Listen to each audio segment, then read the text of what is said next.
What's going on, guys? Welcome back to a brand new video. In today's video, I'm going to be showing you guys how lucrative it is to sell in untapped markets. Now, if it sounds like I lost my voice, it is because I was screaming my head off snowboarding yesterday on the slopes. I had a great time, had a few calls this morning, and here's where we're at. So just please bear with me. And as always, if you're interested in winning a free 30-minute consulting call with me, hopefully when my voice sounds a little bit better, all you have to do is leave a thumbs up on this video. Make sure to comment within the first hour of me uploading. And of course, make sure that you're subscribed. Now let's get into the video. All right, so I want you to put yourself in Mr. SpongeBob SquarePants shoes and imagine how awesome it would be to sell in a market that is virtually untapped, or at least a hell of a lot competitive in the markets that you're probably in right now. So first, let's talk the pros, right? Number one, if you are marketing on virtually any platform in a different market, you're going to naturally see lower costs. Now, these lower costs are directly due to fewer competition, and therefore the amount of advertising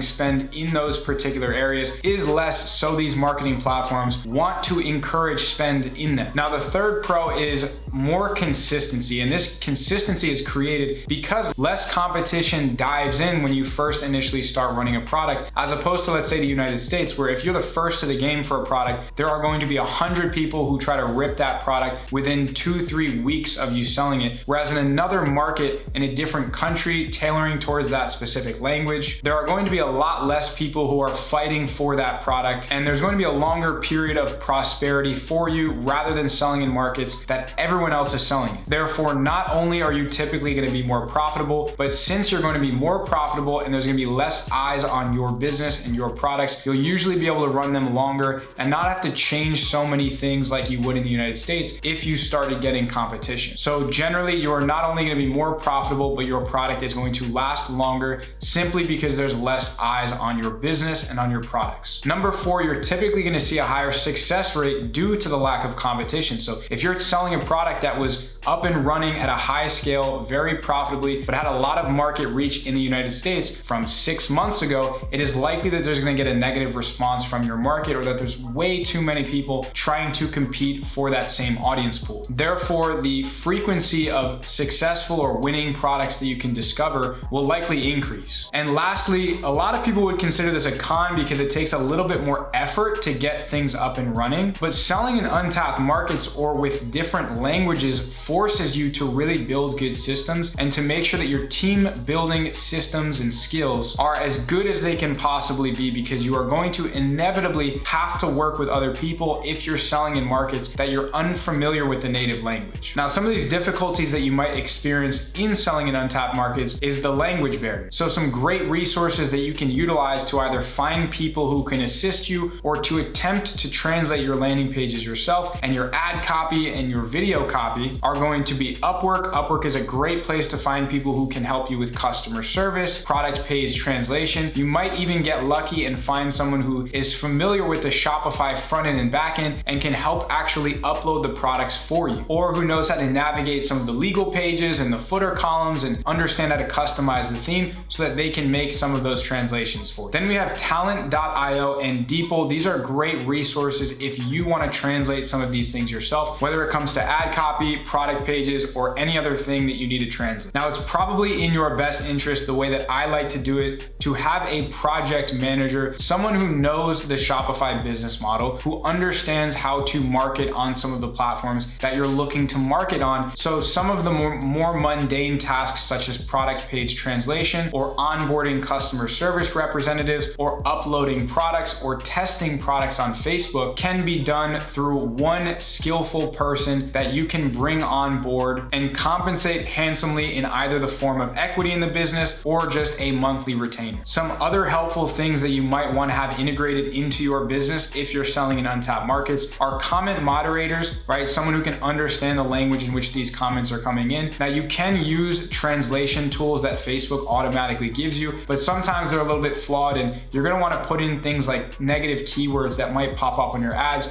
that Facebook can automatically filter, and also have a second set of eyes on them who can check once every few hours to make sure that there's no negative comments that are impacting your click-through rate on your ad. And of course, customer service is going to be the most important thing when it comes to the backbone of every business, especially e-commerce. So make sure that you have some good representatives that can either speak or translate the native language of the country that you're marketing in fluently and effortlessly. Now let's talk about payment processors really quick. So first and foremost, a lot of countries that you're going to be marketing outside of the United States tend to use debit and credit cards less frequently and rely more on virtual payment solutions such as PayPal, Klarna, or even cash on delivery, where they wait for the product to arrive on their doorstep for them to then pay for it after they already know that it's going to get to them, which I think is a great model in theory for the consumer, but can really be detrimental for the business owner if they can't properly keep up on cash flow, or if they have bad shipping times and a poor user experience. And lastly is getting new merchant approvals if you are a US citizen, or if you're trying to get a more reliable payment processor than Shopify Payments or Stripe. You might have a little bit more difficult of a time if you're presenting a business that's translated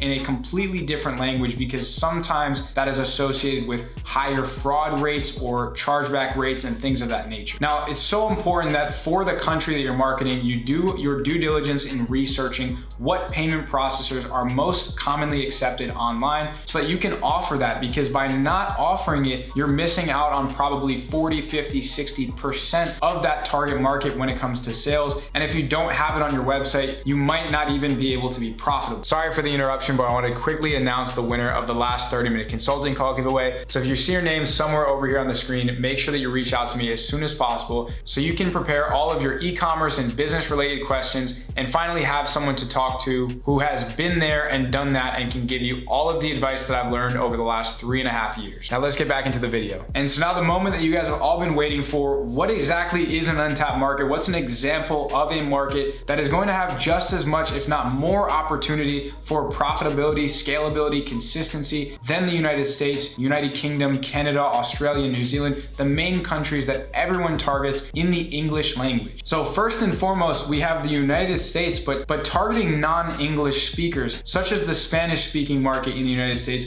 which is just over 41 million people. Now, again, by targeting a country that other people are targeting, but hitting an area of that market that is much less commonly targeted and marketed to, you're going to naturally see lower costs and a better response rate. Then we have Germany, Switzerland, and Austria, and this is a great trio combination of customers that are going to be just a little bit easier to sell in and that contain a total market of over 100 million people. And then we have all these other fun countries such as Brazil, Mexico, Spain, Norway, Sweden, Finland, Denmark. Now we have some of these smaller countries such as Norway, Sweden, Finland, and Denmark, where you do have to be more mindful of how many products it is going to take you to get to a level of scale such as 10, 15, 20K a day, like you might be able to do in the United States with just one product. But because these audiences are so small, you're going to have to take advantage of volume of product tests and products running at the same time, rather than just focus on one or two great products like you might with a store in the United States. Then we have the France, Switzerland. Any of these combos of more than one country is definitely a popular one that's being marketed to, and it will be on the slightly more competitive side of unsaturated markets. But for the most part, in comparison to the United States, these are going to be complete blue ocean. And for those of you that don't know what a blue ocean is, it is essentially a market that is a hell of a lot less competitive and is in an area that is from the majority of other sellers. We got Netherlands and Belgium, we have Singapore, and last but not least, I want you to pay very close attention to the population of this country. We have India coming in at 1.4 billion people. Now, a lot of people wouldn't really think to target India because some people have the common misperception that people from India buy less than other people online. And while that might be true to a certain extent, trust me, there is a ton of purchasing volume going on in India. The only catch is that they're used to specific payment methods that they have the luxury of using, such as cash on delivery, delivery to where they do not have to pay for the product until it is on their doorstep. So if you are selling in a massive market like India, where the costs are ridiculously cheap and the competition is relatively low, you just have to be mindful of your cash flow and being able to provide the proper payment gateways that customers in that location are used to working with and that they trust. So that concludes today's video on selling in untapped markets. It is so lucrative to go into an area and to pursue a market that is way less competitive than where everyone else is selling it. Now, just because I say untapped and unsaturated doesn't mean that there's zero competition. It just means that the likelihood that you're gonna be able to get products to pop and to scale and experience less issues is actually higher and more favorable. Now, as far as the types of products that you can sell, it could be products that you're selling that you've sold 2 years ago in the United States that just haven't been popularized in the countries that you're targeting, and you can still reach a new customer base just in a different country. Another very favorable approach that I like to take is selling my products that are more so untapped, that I bring to the United States market first or among the first few sellers, and then bringing them into an untapped market, because an untapped product in the United States that you bring into an untapped foreign market will literally last for years. So regardless of the approach that you take, generally speaking, if it's on your radar to test in the United States, but you think it's a little bit competitive, or you actually do go ahead and test it and you aren't seeing the best results, don't be afraid to bring it over to a foreign market or to a store in a different language targeting a different country where there's a lot less competition and there's lower costs, because you might just find out that that product does a hell of a lot better somewhere else. And rather than testing a bunch of products that everyone is selling to a market that everyone is advertising to, you can go somewhere where there's a hell of a lot less competition and higher profitability and prosperity. So I definitely recommend that you guys get in untapped markets as soon as possible if you have not already, and let me know how it goes for you. And other than that, I look forward to seeing you guys in the next video.